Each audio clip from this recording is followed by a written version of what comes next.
General students, welcome back to your social science class.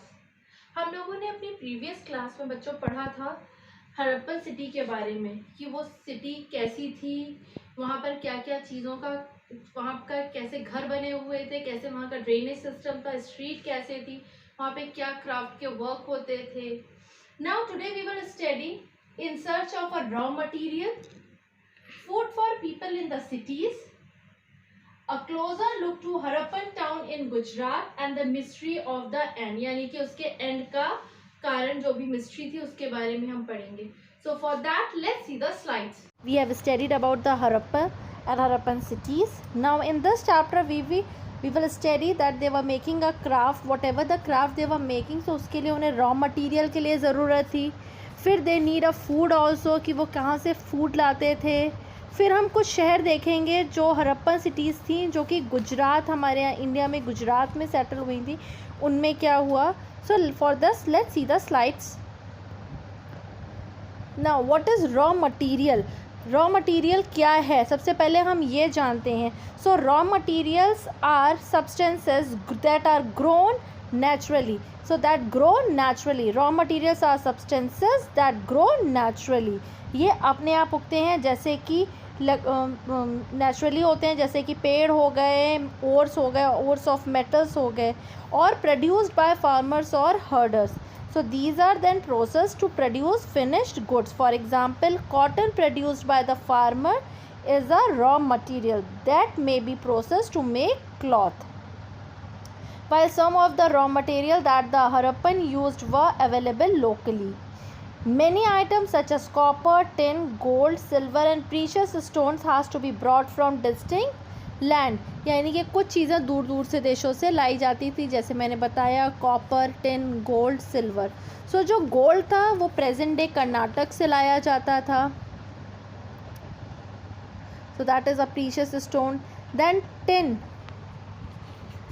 that is also copper is brought from the present day Rajasthan and even from the Oman in West Asia. Tin is also very useful, and that days they using it, and they get it from the Afghanistan and Iran, और वो उसको copper के साथ mix करके bronze metal बनाते थे, जिसका वो यूज़ करते थे यूटेंसिल और ऑर्नामेंट्स बनाने के लिए. एंड प्रीशियस स्टोन्स लाते थे वो गुजरात, ईरान और अफ़गानिस्तान से. Now food for the people in the city. People in the countryside यानी farmers and herders grew crops and reared animals. They provide food for the people living in the cities. जो कि craft person, scribes और rulers होते थे, उनके लिए खाना provide कराते थे. जो हड़प्पन्स थे वो wheat, barley, pulses, peas, rice, sesames, linseeds and mustards ये क्या करते थे, उगाते थे.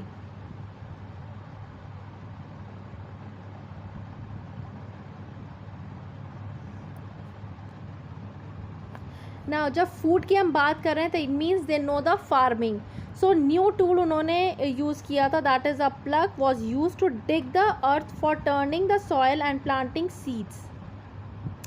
While real plug which were probably made of wood have not survived, toy model have been found. जो ओरिजिनल जो उनकी लकड़ी की प्लग थी वो तो नहीं सर्वाइव करी, वो ख़राब हो गई थी, बट आर्कियोलॉजिस्ट को टॉय मॉडल मिला था उसका. So as this region does not survive heavy. और फिर इसके बाद आपको इस रीजन में पता है कि हैवी रेनफॉल नहीं होती थी, तो वो वहाँ पर इरिगेशन करने के लिए क्या करते थे, पानी को स्टोर करके फिर फील्ड्स पे सप्लाई करते थे जब भी उसकी नीड होती थी.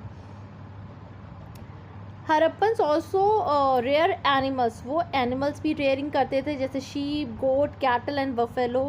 Water and pasture was available around their settlements, but in during the dry summer seasons या ड्राई समर मंथ्स, तो वो लोग क्या करते थे, अपने एनिमल्स को लेकर के बहुत डिस्टेंस, लॉन्ग डिस्टेंस कवर करके ग्रास और वाटर के लिए जाते थे. So in the dry summer months large herds of animals were probably taken to the greater distance in search of grass and water. They also collect fruits like bear, caught fishes and hunted wild animals like antelopes. Now just have a closer look to the Harappan town in Gujarat. So today, first of all, we will see the Dholavira. So the city of Dholavira was located in Kadir Behat in the run of Kutch. Where it was located? It was located in the run of Kutch, where there was fresh water and fertile soil. Unlike some of the other Harappan cities which were divided into two parts, Dholavira was divided into three parts. जैसे हमने देखा था बाकी Harappan cities दो part में divided थी, लेकिन डोलावीरा जो थी वो थ्री पार्ट्स में डिवाइडेड थी. Each part was surrounded with a massive stone wall with entrance through gateways. So you can see that they were divided into two parts, whereas it is divided into three parts. Entrance था. Other finds include large letters of the Harappan scripts that were carved out of a white stone and perhaps inlaid in wood. This is a unique find as generally Harappan writings has been found on a small objects such as seals. इसके बाद हमने एक और वहाँ पर city है, that is Lothal, located beside a tributary of Sabarmati in Gujarat, close to the Gulf of Khambat. It was situated near the areas where raw materials such as semi-precious stones were easily available. अब ये important क्यों थी? तो ये मैं बता दूँ that a dockyard at a Lothal, वहाँ पर डॉकयार्ड था. डॉकयार्ड क्या है? This is a huge tank, may have been a dockyard where boats and ships came in from the sea and through the river channels. Goods were probably loaded and unloaded here. यहाँ पे क्या होता था? Goods जो थे वो load किए जाते या अनलोड किए जाते थे, जो भी सामान वहाँ पर आता था बोट और शिप के थ्रू. और यहाँ पर ये और क्यों इम्पोर्टेंट था? कुछ और इम्पोर्टेंट चीज़ें थी, जैसे कि making objects of stones, shells, metals, and there were also a store house in the city. Many seals and sealings were found in this store house. Second is यहाँ पर वर्कशॉप भी थी. So a building that was found here was probably a workshop of making beads, pieces of stone, half-made beads, tools of beads making and finished beads have all been found here. Now the next is seal and sealings. So what are seals? Seals may have been used to stamp packets and bag containing goods that were sent from one place to another. After a bag was closed or tied, a layer of a wet clay was applied on the knot and the seal was pressed on it. This impression of the seal is known as the sealing. यानी कि गीली clay लगाई जाती थी और उसके ऊपर उस सील का इम्प्रेशन दिया जाता था, जिसे हम सीलिंग बोलते हैं. और अगर इस सील के साथ कोई भी छेड़खान या इंटैक्ट नहीं हुआ होता था, इसका मतलब होता था कि जो गुड है वो सेफली अराइव्ड हो गया है. Now the mystery of the end. Now today we will study this also a main topic कि उसके end होने का क्या reason था and how did it end, कैसे उनका end हुआ. So that remains a mystery. वो भी अभी तक एक mystery बनी हुई है. Major changes happened around 3900 years ago. People stopped living in many of the cities. Writing, seals and weights were no longer used. Raw material brought from long distance became rare. In Mohenjo-daro, we find that the garbage piled up on the streets, the drainage system broke down, और जो drainage system था वो broke down हो गया था. सड़कों पे कूड़े पड़े थे मोहनजोदारो में, और जो उनका जो नया इम्प्रेसिव तरीका था हाउस का, वो अब क्या हो गया था? लेस इम्प्रेसिव हो गया था. लोग नए तरीके से घर बनाने लगे थे. Why did all this happen? क्यों ये सब हुआ, क्यों ये सब होने लगा? तो इसका कोई भी अभी हमको पुख्ता सबूत नहीं मिला है. वी आर नॉट श्योर, हम अभी तक उसके लिए श्योर नहीं हैं. बट कुछ का कहना है, स्कॉलर्स का कहना है, सजेस्ट किया था कि नदियाँ सूख गई थी. कुछ का कहना है डिफॉरेस्टेशन होने लगा था. डिफॉरेस्टेशन का मतलब पेड़ों को काट दिया जा रहा था for the use of a fuel, और उसकी वजह से लैंड क्या हो रहे थे? बारन होने लगे थे. says so this could happen because fuel was required for baking bricks and for smelting copper ores. Besides grazing by large herds of cattle, sheep and goat may have destroyed the green cover. So in some areas there were the floods. कुछ कहना था कि some areas में flood आ गया था, बाढ़ आ गई थी.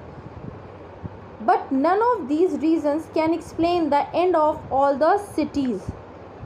Flooding or a river drying up would have had an effect in only some areas. अगर बाढ़ आती या नदियाँ सूख जाती तो उसका असर सिर्फ कुछ ही जगह पे होता है, ऐसा तो नहीं होता कि सारी जगह सूख जाती.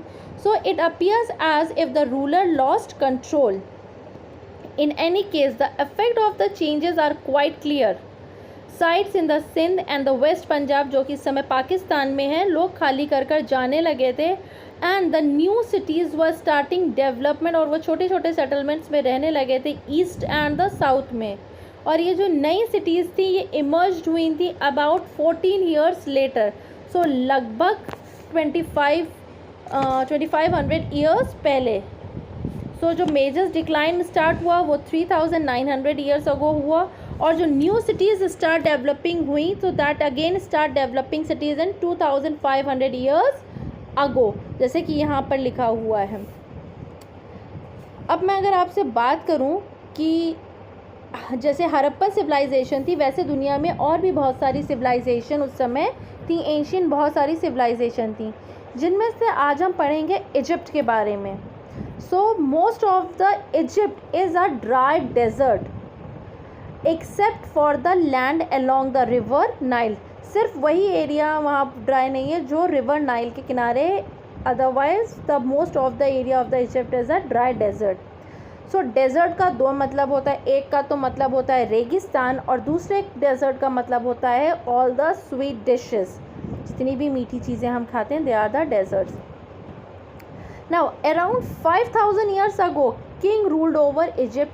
राजा राज्य करते थे. वो अपनी आर्मीज़ को दूसरे देश, दूर दूर के देशों में भेजते थे gold, silver, Ivory, timber, precious stones लाने के लिए. इन राजाओं ने बड़े बड़े ह्यूज टॉम्ब्स बिल्ड किए थे जिनको हम पिरामिड्स कहते हैं. तो जब इन राजाओं की डेथ होती थी तो उनकी बॉडीज़ को प्रिजर्व किया जाता था, बरिड किया जाता था इन पिरामिड्स के अंदर. और these carefully preserve bodies are known as mummies. और इन बॉडीज़ को क्या कहा जाता था जो प्रिजर्व की जाती थी? Mummies. A large number of objects were also buried with them. उनके साथ बहुत सारे ऑब्जेक्ट भी रखे जाते थे, जैसे फूड एंड ड्रिंकिंग ऑब्जेक्ट्स, यानी कि खाने पीने का सामान, कपड़े, जेवर, बर्तन, म्यूज़िकल इंस्ट्रूमेंट, वेपन्स, एनिमल्स. और कई बार तो सर्विंग मैन और वुमेन्स को भी उनके साथ बरिड किया जाता था with rulers. So these are amongst the most elaborate burials known in the world history. I think today's topic is clear to all of you. If you have any query you can ask me. Thank you for listening me till now. Stay home, stay safe.